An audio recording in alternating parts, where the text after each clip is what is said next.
Hi, I'm Jeffrey Chow, otherwise known as Chishu. You may know me best as the producer and lead arcade mode designer for Unbeatable. Today, we released the Unbeatable chart editor. This is based on the actual tool we used internally to make the beat maps for Unbeatable, otherwise known as charts, levels, etc.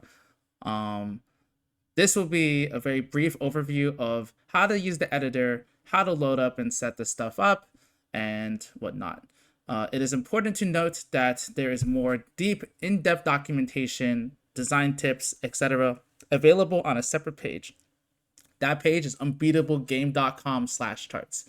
In addition, if you are using music that you do not own, you cannot release that music and that level online without permission from the artist. This is incredibly important. We want to make sure that we maintain and preserve the integrity and respect we have towards other artists that may one day either collaborate with us or just don't want their music to be used in a context that they are unaware of.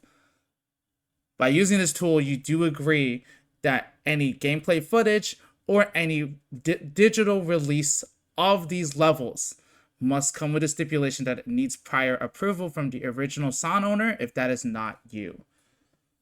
With that all said and done, we can just go right into and use the software right away. When you enter the software for the first time, you're going to see two options, load audio file and load chart. Load chart's going to be for existing levels if you haven't already done that. But we're going to assume this is your first time making a level or your first time starting a song.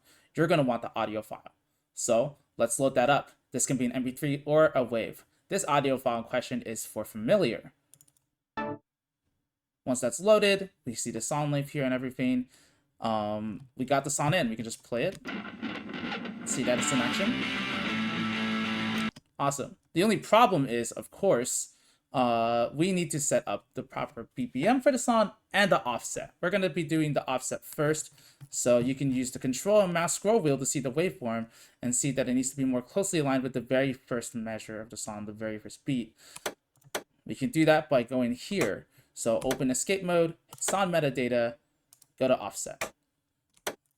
If you type in a minus number, it will move it upwards. If you type in a positive number, it will go downwards. So for example, I've got to set something roughly close to here. You're going to want to test this regularly in-game to make sure it feels right and the sync is correct. The other part to maintaining sync is making sure the BPM is correct. You're going to want the BPM to be set basically the exact same as it is in the song. If you don't know the BPM for the song, you can use various tools to determine that separately outside of the software itself. We are usually given the BPM by the song artist before we put it in the game, so we don't necessarily have a BPM tracker or like automator in the software itself. To change the BPM, you're going to hit F9 or click on this specific area here, and we can set the BPM accordingly.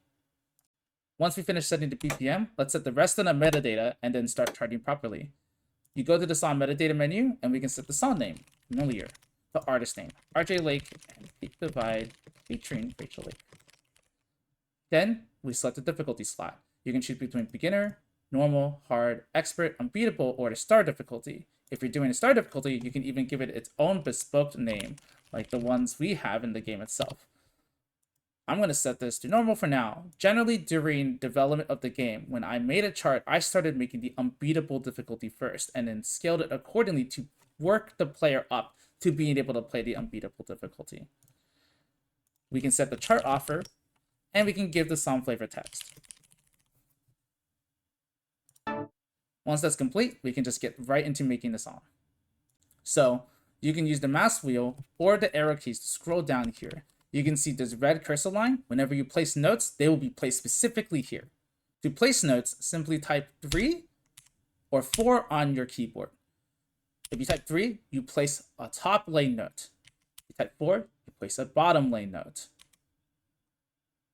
These are the normal notes in the game that you'll be hitting. So it's simply a single press at this specific measure, and you have to do a down attack. Of course, there's the other note types as well.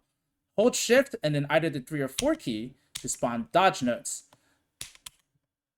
Dodge notes have to be dodged by the opposing player. They'll need to make sure the character is not at the lane that the note is at, which means they'll need to jump or go down. Hold the key instead of simply pressing it, and then use the arrow keys or the scroll wheel to go down, and you'll create a hold note. The player will need to start pressing the button at this input, but keep the key held down, then release at this endpoint. If you want to place a double note, simply hold Shift and the 3 or 4 key at the same time, then drag it down. This double note will bring an enemy from one side to the other. You hit the first time, and then at the end, the player has to hit the opposing input when the enemy reaches that receptor. There's other note types as well. If you press 6 on the keyboard, this will start a freestyle note. This can be hit either from the top or down input from the player. We can place continuous amounts, and the player needs to continue pressing either up or down in a successive order based on where we place it. And of course, everyone's favorite, the mash notes. You hold the key on the 6th lane with the 6th key. I know that's a lot. And then you just drag down, and then the player has to get this first input down and can wail the enemy as much as they want. Next, there's camera triggers. This is the most important gimmick in Unbeatable charts and what separates it from other rhythm games. So let's say I place some general notes here. If I want, for example, to change it so they face on the left side instead, and the player is hitting the notes as they're coming from the left side rather than the right, I would start earlier with a camera trigger. You press 5 on the key on the area you want to do it at, and this will start the trigger. You need to make sure that the camera properly transitions over fast enough to give enough time for the additional notes to come on screen. You can tell where the camera is at based off of this red box in the preview area. Now those notes come on the left side. In addition, there's the wide camera trigger. Hold Shift, then press 5. You'll see a W indicator here.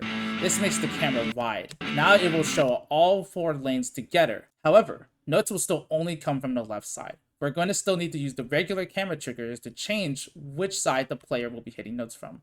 So for example, the camera goes wide here, they'll hit a note on the left side. I can place a camera trigger afterwards.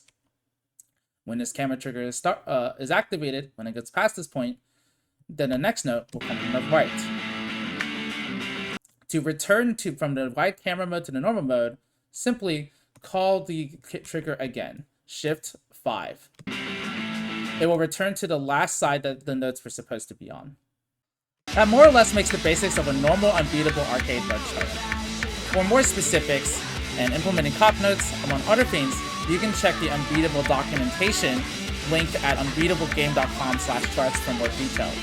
However, I'm going to next show you how to take your finished level and put it in the game directly. At the bare minimum, a custom chart is going to consist of the TXT files, the charts themselves, the chart data, and the audio file. Let's just copy this, and then we need to go to local low app data over here.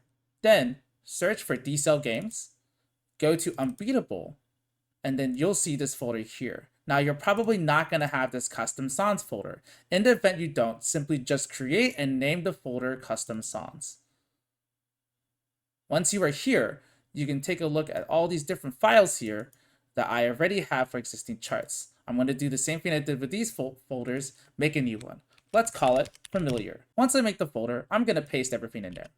Bam, here we go. Now, all I have to do is boot up the song in arcade mode. Next, let's open up Steam and go to the game itself. And if you've set everything correctly, you should be able to see the custom level when you enter the game. Simply wrap yourself to arcade mode.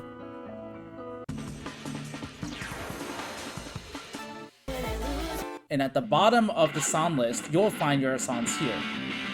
You can see that this is a custom jacket, indicating that this is a custom song. Although you can replace it with your own jacket if you put in a cover file, usually a PNG and .jpeg, name it cover. And then from there, you can just play this file and just play the song in game. And yeah, for now, I just hope that brief overview will get you started on making cool original charts from Unbeatable. Can't wait to try them out myself.